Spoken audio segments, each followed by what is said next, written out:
जय श्री राम। रामायण पाठ शुरू हो रहा है अरण्य कांड के दोहा संख्या 12 से।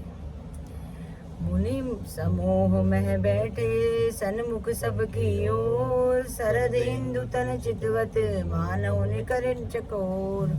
मुनियों के समूह में श्री रामचंद्र जी सबकी ओर सन्मुख होकर बैठे हैं, अर्थात प्रत्येक मुनि को श्री राम जी अपने ही सामने मुख करके बैठे दिखाई देते हैं और सब मुनि टकटकी लगाए उनके मुख को देख रहे हैं। ऐसा जान पड़ता है मानो चकोरों का समुदाय शरद पूर्णिमा के चंद्रमा की ओर देख रहा हूँ।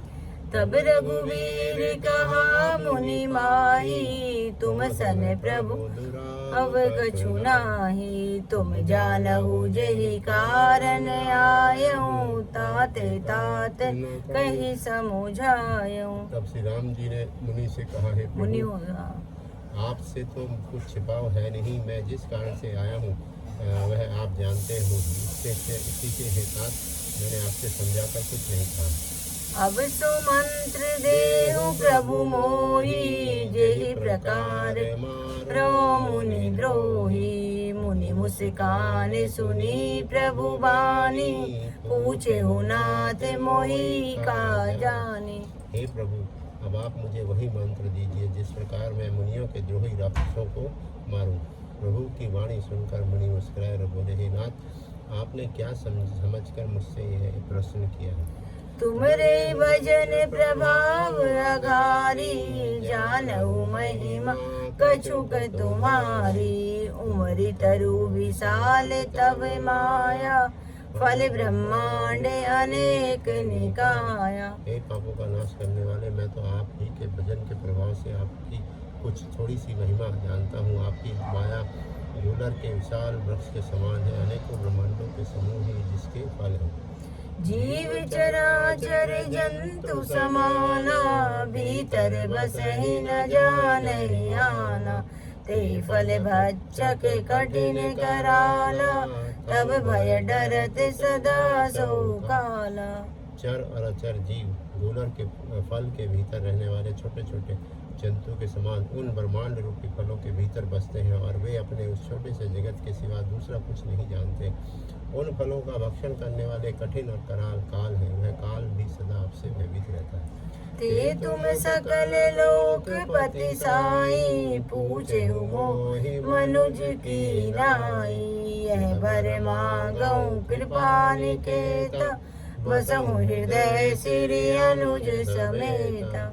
उन्हीं अपने समस्त लोकपालों के स्वामी होकर भी मुझसे मनुष्य की तरह प्रसन्न किया है। कृपा के धाम, मैं तो यह वर मांगता हूँ कि आप श्री सीता जी और छोटे भाई लक्ष्मण सहित मेरे हृदय में निवास कीजिए। अधिविरल भगति विरति सत्संगा, चरण सरोर प्रीति अभंगा। यद्यपि ब्रह्म अखंड अनंता, अनुभव गम्य भजई जय संता। मुझे प्रगाढ़ भक्ति, वैराग्य, सत्संग और आपके चरण कमलों के में अटूट प्रेम प्राप्त हो। यद्यपि आप अखंड और अनंत ब्रह्मा हैं, जो अनुभव से ही जाने जाते हैं और जिनका संत जन भजन करते हैं। अस्तव रूप बखानऊ जानऊ, फिर सगुन रीति मानऊ। संतत दासन देहु बड़ाई, ताते मोहि पूछे रघुराई। यद्यपि मैं आपके ऐसे रूप को जानता हूँ और उसका वर्णन भी करता हूँ, तो भी लौट लौट कर मैं सगुण ब्रह्म में आपके इस सुंदर स्वरूप में ही प्रेम मानता हूँ। आप सेवकों को सदा ही बढ़ाई दिया करते हैं। इसी से हे रघुनाथ जी, आपसे मुझसे पूछा है। हे प्रभु परम मनोहर ठाऊ, पावन पंचवटी तेहि नाऊ। दंडक वन पुनीत प्रभु करहु, उग्र साय मुनि बर कर हरहु। हे प्रभु, एक परम मनोहर और पवित्र स्थान है, उसका नाम पंचवटी है। हे प्रभु, आप दंडक वन को जहाँ पंचवटी है पवित्र कीजिए और श्रेष्ठ मुनि गौतम की कठोर साप को हर लीजिए। बास करहु तह रघुकुल राया, कीजे सकल मुनि पर दाया। चले राम मुनि आय सुपाई, तुरत ही पंचवटी निहराई। हे रघुकुल के स्वामी, आप सब मुनियों पर दया करके वहीं निवास कीजिए। मुनि की आज्ञा पाकर श्री रामचंद्र जी वहाँ से चल दिए और शीघ्र ही पंचवटी के निकट पहुँच गए। गिरिराज से भेंट भई, बहुविधि प्रीति बढ़ाई, गोदावरी निकट प्रभु रहे, परन पृथ्वी छाई। वहाँ गिरिराज जटायु से भेंट हुई, इसके साथ बहुत प्रकार से प्रेम बढ़ाकर प्रभु श्री रामचंद्र जी गोदावरी के समीप पर्णकुटी छा कर रहने लगे। जब तेरा में कीन तन बासा, सुखी भये मुनि त्रासा, गिरि बन नदी ताल छवि छाए, दिन दिन प्रति अति भोई चुहाए। जब से श्री राम जी वहाँ निवास किया, तब से मुनि सुखी हो गए। उनका डर जाता रहा। पर्वत, वन, नदी और तालाब शोभा से छा गए। वे दिनों दिन बहुत अधिक सुहावने होने लगे।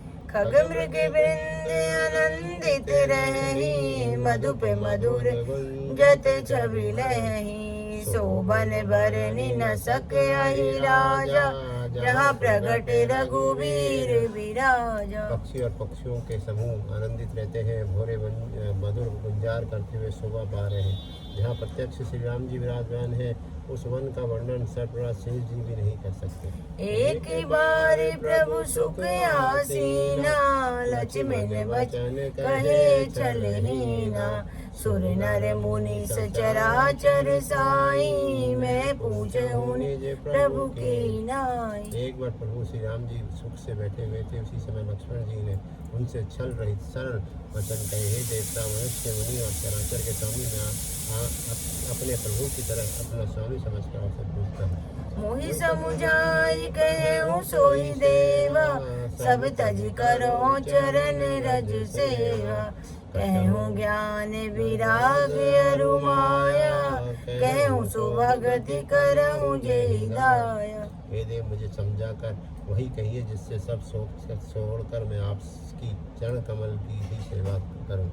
ज्ञान, वैराग्य और माया का वर्णन कीजिए और उस भक्ति को कहिए जिसके कारण आप दया करते हैं। ईश्वर जीव भेद प्रभु सकल कहो समझाई, जाते होई चरण रति, सो के मोह भ्रम जाई। जय श्री राम, जय श्री राम। आज की कथा